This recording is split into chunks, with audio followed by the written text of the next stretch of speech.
Welcome everybody, JP here once again live from Orlando, Florida at InfoComm 2025. I am joined here by my good friend and my friends at Epiphan, but Dan Wallace. Dan? It's great to see you, John. Hey, great to see you again. Yeah. We just talked at NAB. We're now at InfoComm. It's exciting to talk about what you guys are showcasing here at the show. What are some of the highlights that you guys are covering right now?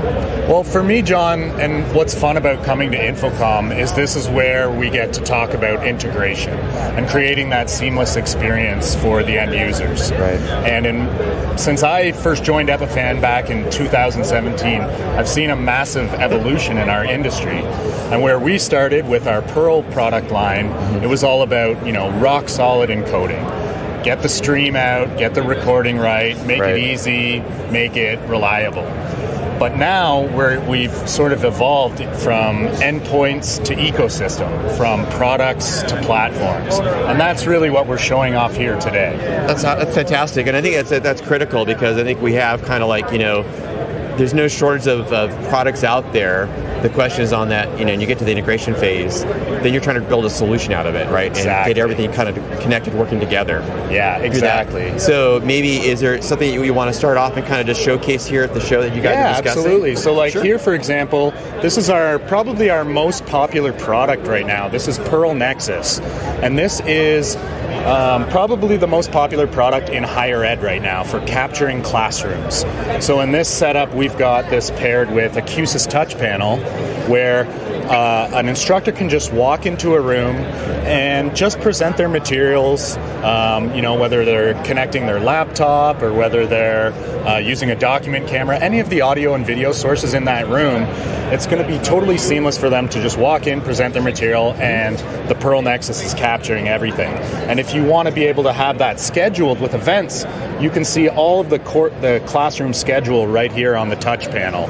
So you can create just walk in and teach experience, or you can give that sort of ad hoc experience where someone can walk into the room, log into their content management system and be able to automatically transfer that content into their content management for the students. Fantastic, which is kind of like, going back to that, for your point, creating some kind of I don't want to say seamless, right, but a connected type of way of making sure that it's just from an easy use, right? Yeah. Because it's sometimes of the complexity, especially for at a university, the professor or house of worship or wherever they're going in or from a lecture, the presenter being able to go in and quickly just get everything ready to go. We don't want a presenter to be thinking about technology. No.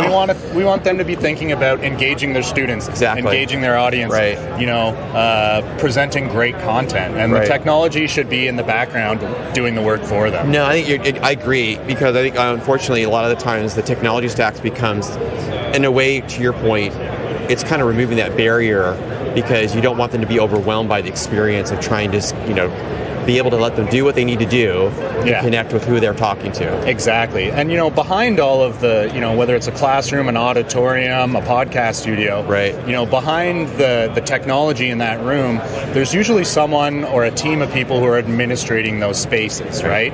So in our case, we have a cloud infrastructure that supports these devices so that, and I'll show you here, John. Sure. For an example here, I can see all my Pearl devices on this campus, and if I want to check on a camera source, it's very easy for me to, at a glance, from any location, be able to check and make sure that I've got my audio, I've got my camera source, and I can be alerted. If someone unplugs an HDMI cable, I can get a notification. So in the case of like a campus, for example, those AV teams, it might only be 4 or 5 guys. That's true. They don't have time to be walking 10 minutes across campus to check an HDMI cable. They're managing hundreds of rooms at scale, so that's really where Epiphan can help in providing that dashboard where they can, at a glance, see what's happening across their campus. And I think that's an important part of it. I mean, I know I have some clients, we've talked about this before, where we've worked together and with some of my own projects, is that having that remote production aspect of being able to manage this from the cloud anywhere, right? Whether that team's on the same campus or geographically, they may be around the world. Around the world, right? If you're a corporation, a global corporation, you have offices in different locations around the world. Sometimes you want to do that hybrid event where you're sending video from one continent to another. And with technologies like SRT streaming, it's possible to do very low latency video across great distances right over the internet. Yeah, and that's critical, I think, to your point. So we've talked about the Nexus, we've talked about what you guys are in here. What else are you guys kind of discussing? Why don't you follow me this way, Sure. John, and I'll give you a little bit of a tour. Absolutely. So really where Epiphan started was with these capture cards. And these are probably the most reliable capture card on the market. You just plug them in, there's no software, they just work. That's why NASA uses them on the International Space Station. There you go.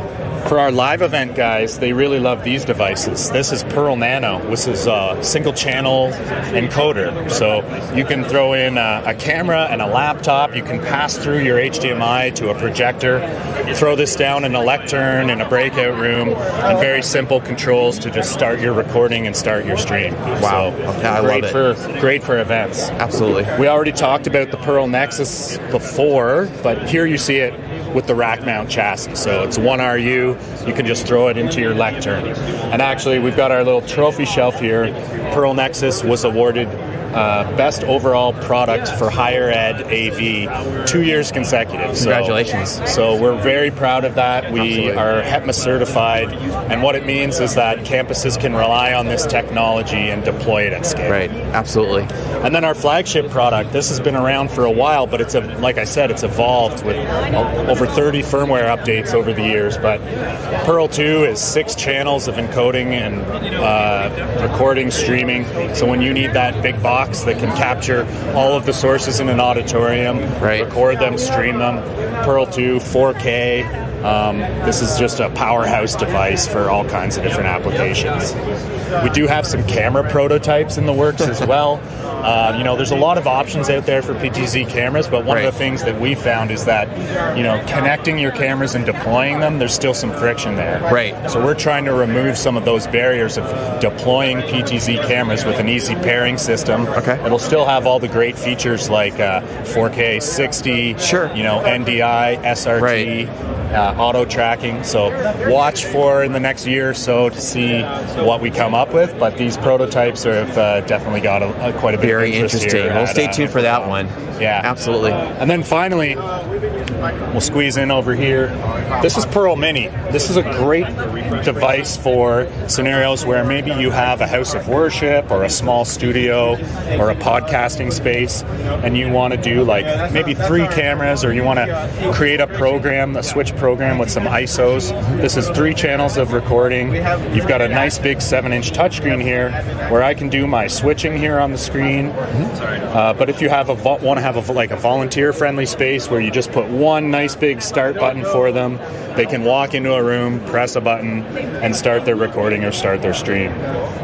We've also been doing a lot of work in our control systems to make it easier for, lots of different folks to walk in and, be able to control these devices. So here we have a Stream Deck plugin.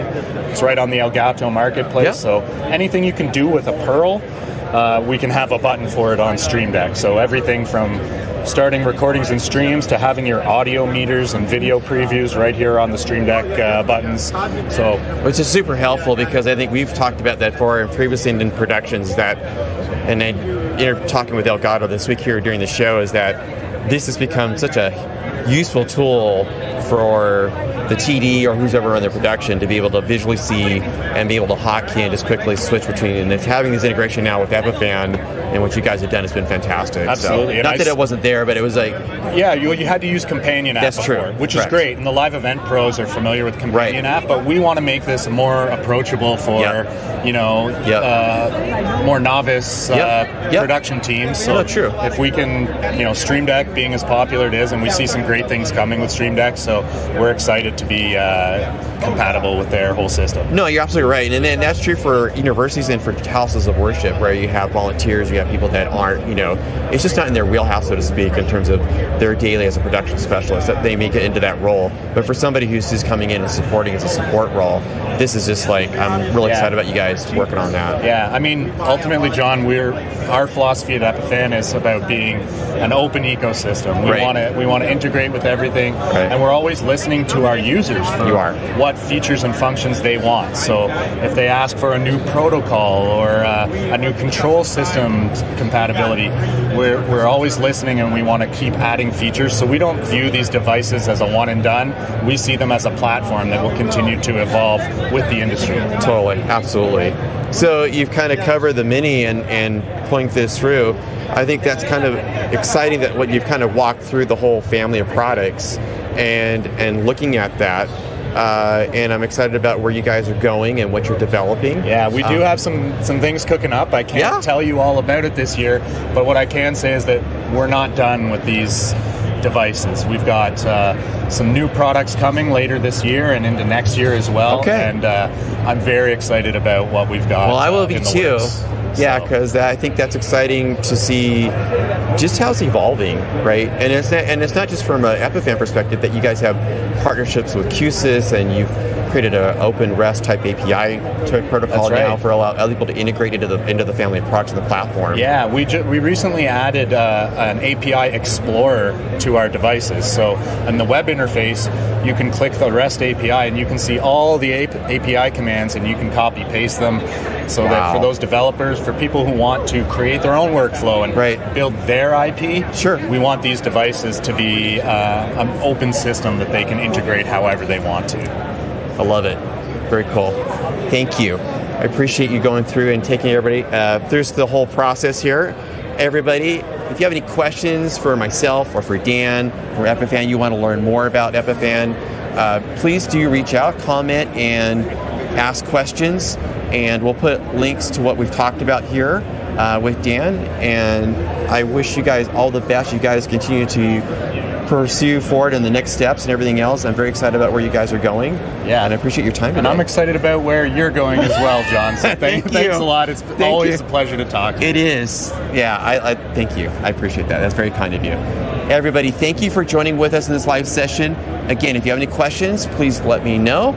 Put the questions in the comments, ask away. We'd love to hear from you. That's important for us to connect with you here at the show. And that's one of the themes this week that I'm talking about is creating connected experiences, going live from the show floor and being able to have this conversation with Dan and everybody else that we've talked to this week. With that, we'll stay tuned for our next live session. Stay connected. Talk to you soon. Goodbye.